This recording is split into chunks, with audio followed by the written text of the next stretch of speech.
वो होता है ना कि अक्सर आपकी जिंदगी में कोई बंदी ऐसी आती है, वो आपको बड़ी तकलीफ देती है और बाद में कहती है जान आपको क्या हुआ, आप ठीक तो हो। वही हाल पाकिस्तान क्रिकेट फैंस का है, जो अपनी क्रिकेट को खुद खराब कर रहे हैं और फिर एक आधा कोई इवेंट हारने के बाद कहते हैं यार ये हमारी क्रिकेट को क्या हो गया, हमारी क्रिकेट खड़ी क्यों नहीं हो रही अपने पाँव पे, क्या मसले मसाइल हैं हमारी क्रिकेट में। आप क्रिकेट फैंस की बात कर रहा हूं क्योंकि पिछले 3-4 दिनों से ऑब्जर्व कर रहा हूं मैं बहुत ज्यादा। जैसे पाकिस्तान आपको पता है एशिया कप हारा, बहुत ज्यादा सोशल मीडिया पे बात चल रही है कि कप्तान सलमान अली आगा की जगह अब कौन कप्तानी करेगा। ये बेसिकली एजेंडा होता है जो किसी को गिराने के लिए सोशल मीडिया पे यूज किया जाता है। और ये सिर्फ सलमान अली आगा की हद तक नहीं है, इससे पहले यही चीजें शान मसूद पे भी अप्लाई हो रही थी। शान मसूद के बारे में भी ये बात की जा रही थी कि टेस्ट में जी अब कौन लीड करेगा पाकिस्तान को। मेरा सवाल भाइयों आपसे ये है कि अगर पाकिस्तान का कोई भी कप्तान है, ABCD कोई भी कप्तान है, अगर वो कोई एक टूर्नामेंट हार गया है, मैं नए कप्तान की बात कर रहा हूँ, तजर्बाकार एक्सपीरियंस कप्तान की बात नहीं कर रहा, अगर कोई कप्तान एक इवेंट हार गया है तो क्या बेहतर आपके पास सोल्यूशन है? एक इवेंट के बाद आप कप्तानों को चेंज करी जाओ, या जो गलतियां उसने की हैं उससे सीख के वो अगले इवेंट में अप्लाई करे। अच्छा, अब यही रूल प्लेयर्स पे भी अप्लाई होता है। जैसे सलमान अली आगा ने, पाकिस्तान के कोच माइक हैसन ने अपने पसंद के लड़के चुने कि जी हमें साइम अयूब भी कैरी करना है, हमें हसन नवाज भी आगे लेके जाना है, हमें मोहम्मद हारिस भी आगे लेके जाना है, हमें हुसैन तलत को भी आगे लेके जाना है। अब ये एशिया कप हार गए, 3 मैच आप इंडिया से हार गए, यानी इट वॉज ए फेलियर, आप एशिया कप हार गए, राइट। अब मेरा सवाल आपसे ये, जिसका जवाब मुझे लाजमी देना, कि जो गलतियां आपके प्लेयर्स ने या आपके कप्तान ने उस टूर्नामेंट में की हैं, अब वो अप्लाई कहाँ पे करेगा? ऑफ कोर्स उसको आगे गोइंग फॉरवर्ड वो गलतियां नहीं करनी। क्या बेहतर सोल्यूशन है? कप्तान को एक और इवेंट देना, नए कप्तान को, या दोबारा से टीम को जल्दी जल्दी नया कप्तान, नया मिडिल ऑर्डर, नया ओपनर, क्या बेहतर है? मेरे ख्याल से तो यार यही बेहतर है कि जो लड़के आपके एशिया कप में फेल हुए हैं आप इनको कैरी करें। एक आधा आप कोई चेंज कर सकते हैं, लेकिन टीम की जो सोल है वो वही रहनी चाहिए। टीम का जो तरीकाकार है चलने का, जो इनकी सोच है, आप उनको कहें ठीक है जी आप T20 वर्ल्ड कप में जाएं, हम आपको बैक करते हैं, हमें ट्रॉफी चाहिए। या तो आप इनको ये कहें। अब मिसाल के तौर पे जैसे मैं देख रहा हूँ ना, पाकिस्तान में बात हो रही है कि किसी ऐसे प्लेयर को टीम में लाने की बात हो रही है जिसने पाकिस्तान से भी डेब्यू ही नहीं किया। एक मिसाल दे रहा हूँ आपको, मतलब 2-3 प्लेयर्स के नाम चल रहे हैं। मैं सोचता हूँ यार कि इतने हाई इंटेंसिटी टूर्नामेंट में, एशिया कप में, जहां तकरीबन हर मैच बहुत ज्यादा प्रेशर वाला था, वहां पे हमारे बच्चों ने फेलियर्स देखे, गलतियां पिक की होंगी कि हमने क्या क्या चीजें गलत की हैं। अब जब उनको अप्लाई करना है, आप उनको निकालने की बात कर रहे हो। मतलब यू नीड टू अंडरस्टैंड कि ये जो हाई इंटेंसिटी क्रिकेट आपने पिछले 1-2 महीने में खेली है ना, ये बड़े लकी क्रिकेटर हैं पाकिस्तान के जो ये वाली क्रिकेट खेल गए हैं। इतनी हाई इंटेंसिटी क्रिकेट, इतने ज्यादा back to back T20 matches नहीं खेलना नसीब होते भाईजान। तो ये प्लेयर्स बड़े लकी थे जो इतने ज्यादा मैच खेल गए। इन्होंने इतनी गलतियां की हैं, इतना कुछ सीखा होगा। मेरे ख्याल से आपको इस टीम को बैक करना चाहिए, और ये तो कोई डिबेट ही नहीं होनी चाहिए कि कप्तान को चेंज करना है। हम लोग ना जल्दी जल्दी कप्तानों को चेंज करने की कन्वर्सेशंस को शुरू कर देते हैं। यहीं पे तो यार हम गलत हैं। कप्तान मतलब क्या कोई कोई कपड़े हैं कि जो आपने रोज चेंज कर दिया पकड़ के? ऐसे नहीं होता यार, आपको एक लंबा रन देना पड़ता है कप्तान को। और यही चीज, जैसा मैंने वीडियो के शुरू में कहा, शान मसूद पे भी अप्लाई होती है। शान मसूद को आपने कप्तान बनाया, पिछली WTC में आपकी कोई स्ट्रेटजी ही नहीं थी। आपको पता नहीं था कि जी हमने किसको पिक करना है, किसको नहीं, घर में कैसी पिचेज होनी चाहिए, कैसी नहीं। फिर आप वो 2 पंखे लगा के आप स्पिन ट्रैक आपने बना लिया, फिर वेस्ट इंडीज ने भी आपको वहां पे पकड़ लिया। अब आप लाहौर में एक सीधा विकेट बना रहे हो जिसमें लेटर ऑन गेम में जाके स्पिन होगा, इसीलिए आपने फास्ट बॉलर भी कैरी किए हैं अपने स्क्वाड में। आपने फिर अपने प्लान रिवाइज कर लिए। तो अगर आपको आपका तरीकाकार ही नहीं पता तो फिर तो यार आप जिसको मर्जी कप्तान बना लो, आप हारोगे, क्योंकि आपकी स्ट्रेटजी ही क्लियर नहीं है ना। आपको पता ही नहीं है कि हमने as a cricket board, as a cricket team किस डायरेक्शन में जाना है। और मैं बार बार मेंशन कर रहा हूं, ये बहुत इंपॉर्टेंट है आपके लिए समझना कि जितनी जल्दी हो सकता है पाकिस्तान क्रिकेट बोर्ड को टेस्ट के कप्तान शान मसूद को अपनी बी कैटेगरी में डालना चाहिए। अगेन, शान की जगह कोई भी कप्तान होता, पाकिस्तान का टेस्ट का कप्तान डिजर्व करता है कि वो सबसे अच्छी कैटेगरी में हो। अगर तो आप टेस्ट क्रिकेट को फरोग देना चाहते हैं, अगर तो आपने टेस्ट क्रिकेट खानापुरी के लिए करनी है, फॉर्मेलिटी के लिए करनी है, तो ठीक है, शान को डी में ही रहने दो, क्या फर्क पड़ता है। वैसे भी आप जिम्बाब्वे जो कि WTC का पार्ट नहीं है, आप उससे कम टेस्ट मैच खेल रहे हो, क्या फर्क पड़ता है। कोई है यहाँ पे सीरियस टेस्ट क्रिकेट को लेके? अगर कोई है तो आप अपने कप्तान को तो एक इंस्पिरेशन बनाएं कि यार ये टेस्ट का कप्तान है, इसको सबसे ज्यादा पैसे दे रहे हैं हम, या ये हमारी हाईएस्ट कैटेगरी में। वो तो आप कर नहीं रहे। और मतलब हमारे पास सैंपल क्या था शान को हटाने का, और ऑप्शन क्या थी कि जी इसको हटा के आप इसको लगा दें, रिजल्ट आपके फिर तय पा जाएंगे कि रिजल्ट आपको अच्छे मिलने हैं। ऐसे नहीं होता। क्रिकेट खेल है तजर्बे का, जहां पे आप तजर्बा लेते हैं। यार आप ओलंपिक्स की एग्जांपल देखो, कितने एथलीट हैं जो कि 2-2 3-3 ओलंपिक्स हारे हैं, फिर जाके वो चौथी ओलंपिक्स जीतते हैं। आप अपनी गलतियों से सीखते हो। और अगर 2-3 इवेंट गुजर गए हैं, कोई कप्तान अपनी गलतियों से नहीं सीख रहा और वो इवेंट पे इवेंट हारी जा रहा है, फिर आप डिसीजन ले सकते हो। लेकिन एक इवेंट हारने वाले को आप हटाने की बात कर रहे हो, ये मेरी समझ से बाहर है। ये नहीं होना चाहिए। ये जितने भी पाकिस्तान के जर्नलिस्ट हैं उनको भी मैं देख रहा हूँ, वो भी इसमें अपना पूरा हिस्सा डाल रहे हैं कि जी सलमान अली आगा की जगह कौन कप्तान होगा। इसमें अनफॉर्चुनेटली हमारे मेन स्ट्रीम मीडिया वाले हैं, जिनको टू बी ऑनेस्ट मेरा तो मेन स्ट्रीम मीडिया कहने का दिल भी नहीं करता, जो आजकल हमारे मेन स्ट्रीम मीडिया का हाल है।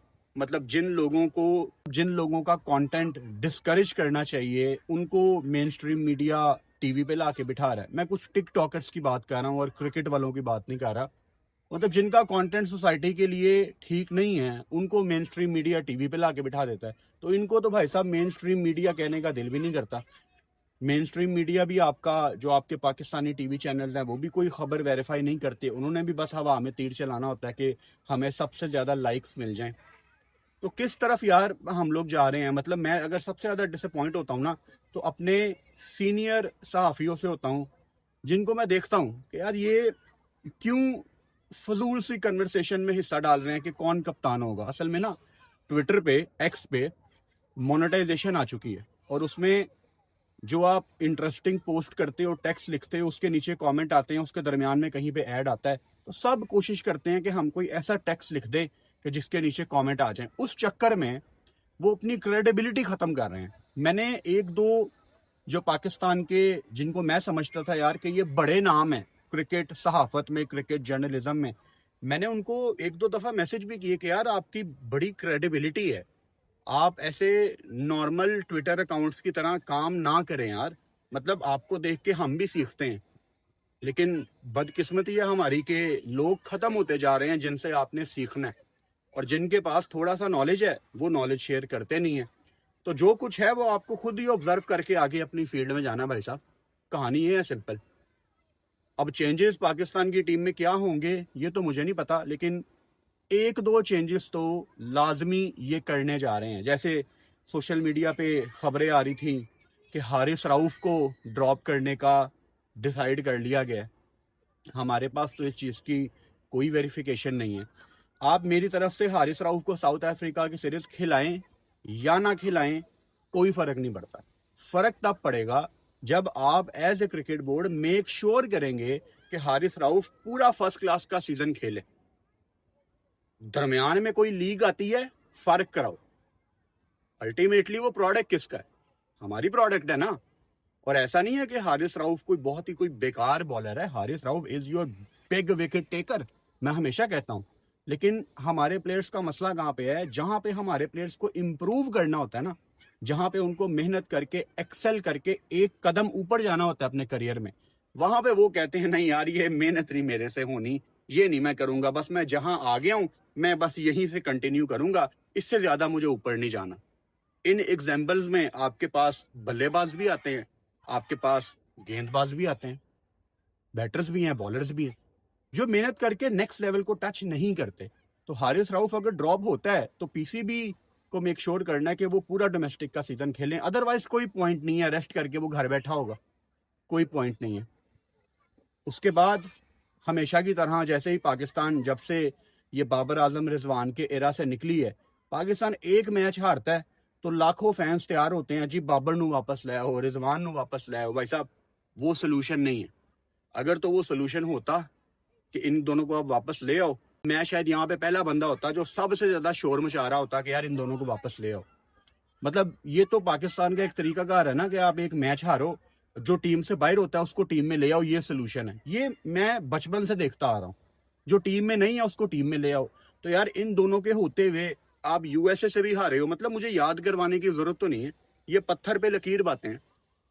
आप जिम्बाब्वे से भी हारे हो। बाय द वे यहाँ पे ना मैं नॉर्थ साइड पे ट्रैवल कर रहा था, शेफील्ड में एक बाबर आजम के फैन के साथ मेरी बात हुई। ऐसे लोग मैं सोशल मीडिया पे देखता था, लेकिन जिंदगी में पहली दफा लोग तो बहुत मिलते हैं, लेकिन एक बाबर आजम का जो कट्टर फैन है ना, जो दिमाग इस्तेमाल नहीं करता, वो मुझे मिला। And he was, I swear, he was defending his USA वाली नॉक। उसने कहा आपको अंदाजा नहीं है यूएसए के अगेंस्ट उसने अकेले ने कितनी बड़ी नॉक खेली है। मैंने कहा भाई कन्वर्सेशन यहीं पे खत्म हो गई, मतलब तुम हम में से हो ही नहीं, खत्म है। मैं तुम्हें देखना भी नहीं चाहता। मतलब वो बॉय पढ़ा लिखा बंदा था यार, मतलब शायद उसकी एज होगी, अच्छा वो कोई छोटा भी नहीं था टिकटॉक वाला, शायद उसकी एज होगी आई थिंक 32-33 यार उसकी एज होगी, और वो डिफेंड कर रहा था यूएसए वाली नॉक। यार उसकी हाईलाइट्स निकाल के देख लेना, पता नहीं कोई 5-6 रन थे उसके कोई 25-26 बॉलों पे, और वो उसको डिफेंड कर रहा है। इन केस अगर किसी को नहीं पता, डेलस में वो बिल्कुल फट्टा विकेट था, सीधा विकेट, और यूएसए ने आपको 2 दफा हराया वहां पे, एक दफा मैच में, एक दफा सुपर ओवर में। काफी लोग यहाँ पे बॉलर्स का रोल ले आते हैं कि बॉलर्स ने वो मैच हरवाया, बॉलर्स का भी बड़ा किरदार था, लेकिन वहां तक बात आई कैसे? जैसे मैं ये एशिया कप में भी कह रहा हूं ना, जो एशिया कप का फाइनल आप हारे, आप हारिस राउफ को ब्लेम कर रहे हो, बिल्कुल उसका उसमें रोल है कि आप हारे हैं, लेकिन शुरुआत कहां से हुई थी? आपने रन नहीं किए थे, तो आपके बल्लेबाज आपको कब से लेट डाउन कर रहे हैं?